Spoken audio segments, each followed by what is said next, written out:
नमस्कार, आप देख रहे हैं डीसी न्यूज इंडिया और मैं हूं आपके साथ संजय मिश्रा। एक नजर अब तक की 5 बड़ी खबरों पर। कांग्रेस संसदीय दल की प्रमुख सोनिया गांधी ने बुधवार को पार्टी के नए मुख्यालय का उद्घाटन किया। अब कांग्रेस मुख्यालय का नया पता इंदिरा गांधी भवन 9A कोटला रोड होगा। नए कार्यालय में प्रशासनिक, संगठनात्मक और रणनीतिक गतिविधियों के लिए सभी आधुनिक सुविधाएं मौजूद हैं। जानकारी के अनुसार कांग्रेस के नए मुख्यालय का शिलान्यास साल 2009 में पूर्व प्रधानमंत्री डॉक्टर मनमोहन सिंह ने किया था। दरअसल अभी तक कांग्रेस पार्टी का मुख्यालय 24 अकबर रोड हुआ करता था और अब जो मुख्यालय बनकर तैयार हुआ है वो कांग्रेस का नया दफ्तर है, जो दिल्ली DDU मार्ग पर स्थित भाजपा मुख्यालय से करीब 500 मीटर की दूरी पर स्थित है। उद्घाटन के इस मौके पर कांग्रेस के राष्ट्रीय अध्यक्ष मल्लिकार्जुन खड़गे, कांग्रेस सांसद राहुल गांधी, प्रियंका गांधी समेत बड़ी संख्या में कांग्रेस नेता मौजूद रहे। जानकारी के लिए आपको बता दें कि कांग्रेस का नया दफ्तर करीब 252 करोड़ रुपए की लागत से बनाया गया है। ये तकरीबन 1.82 एकड़ में फैला हुआ है। इसमें कुल 6 फ्लोर है और इसे पूरी तरह से बनाने में करीब 15 साल का वक्त लगा है।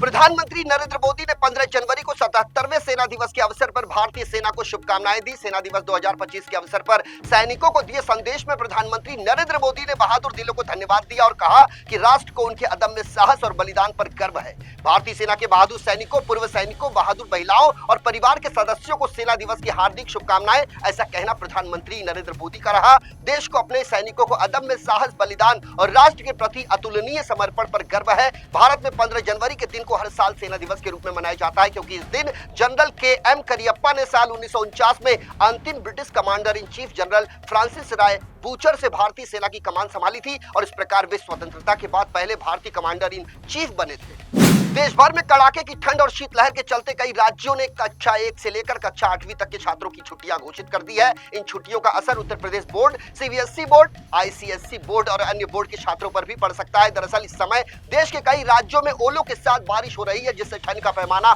और बढ़ गया है। असल में ये मौसम बच्चों, बुजुर्गों समेत सभी के लिए परेशानियों का कारण बन रहा है। इसे देखते हुए कई राज्य सरकारों ने कक्षा 1 से कक्षा 8 तक के छात्रों के लिए स्कूल की छुट्टियां 18 जनवरी 2025 तक बढ़ा दी है। इससे स्कूली छात्रों को बड़ी राहत मिलेगी। छात्रों के लिए जहां छुट्टियां बढ़ाई जा रही हैं, उनमें जम्मू और कश्मीर में 20 फरवरी तक स्कूल बंद रहेंगे, तो वहीं राजस्थान में कक्षा 1 से 8 तक के छात्रों के लिए छुट्टियां घोषित की गई है, जबकि तमिलनाडु में 20 जनवरी तक स्कूल बंद रहेंगे।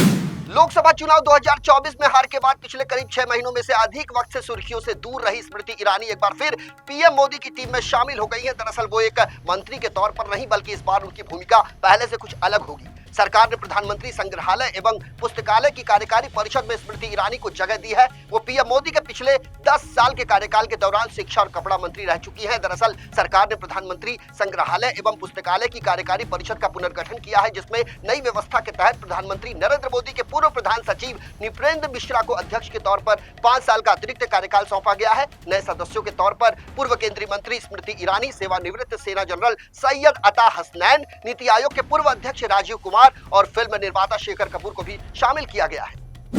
ब्रिटेन में वित्तीय सेवाओं और भ्रष्टाचार विरोधी मामलों की जिम्मेदारी संभालने वाली ब्रिटिश मंत्री ट्यूलिप सिद्दीकी ने अपने पद से इस्तीफा दे दिया है। उन्होंने ये फैसला पिछले साल बांग्लादेश की प्रधानमंत्री के पद से हटाई गई अपनी चाची शेख हसीना के साथ अपने वित्तीय संबंधों को लेकर उठे सवालों के बाद लिया है। फिलहाल 42 वर्षीय ट्यूलिप सिद्दीकी ने किसी भी गलत काम से इनकार किया है। ब्रिटेन के प्रधानमंत्री कीर स्टारमर ने भी पिछले सप्ताह उन पर अपना पूरा भरोसा जताया था। हालांकि 2 महीनों में दूसरी बार किसी मंत्री का इस्तीफा स्टारमर के लिए एक बड़ा झटका माना जा रहा है। ब्रिटेन में पिछले साल जुलाई महीने में हुए आम चुनाव में उनकी लेबर पार्टी की जीत के बाद से ही स्टारमर की लोकप्रियता में गिरावट आई है।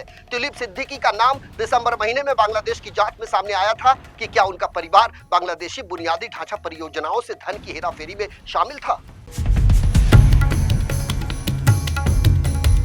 आचार्य चाणक्य ने कहा है कि जिस व्यक्ति के अंदर संयम है वही सबसे बलशाली होता है। यदि आप अपना काम ईमानदारी से करते हैं तो आपको भगवान से डरने की कोई आवश्यकता नहीं।